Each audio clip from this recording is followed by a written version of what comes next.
أعوذ بالله من الشيطان الرجيم بسم الله الرحمن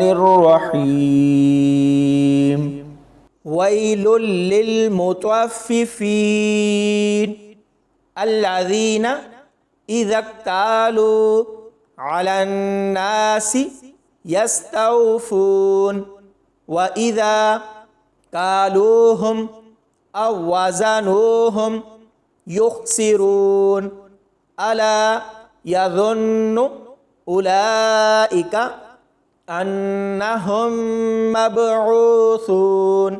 ليوم عظيم يوم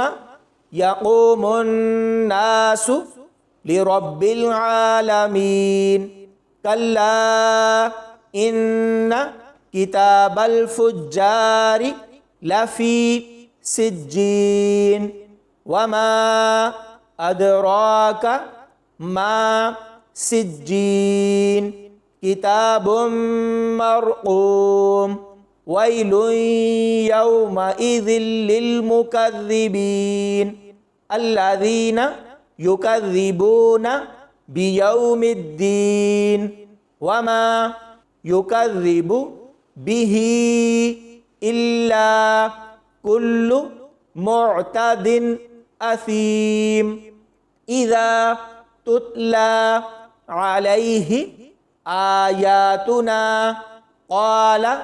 أساطير الأولين كلا بل ران على قلوبهم ما كانوا يكسبون كلا إنهم عن ربهم يومئذ لمحجوبون ثم إنهم لصال الجحيم ثم يقال هذا الذي كنتم به تكذبون كلا إن كتاب الأبرار لفي عليين وما أدراك ما عليون كتاب مرقوم يشهده المقربون إن الأبرار لفي نعيم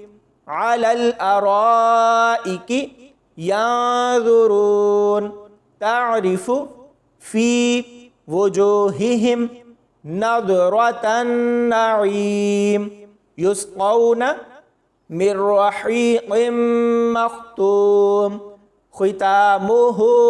مسك وفي ذلك فليتنافس المتنافسون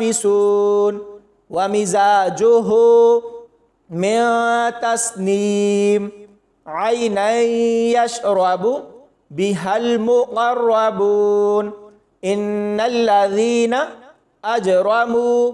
كانوا من الذين آمنوا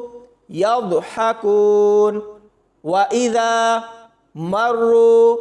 بهم يتغامزون وإذا انقلبوا إلى أهلهم انقلبوا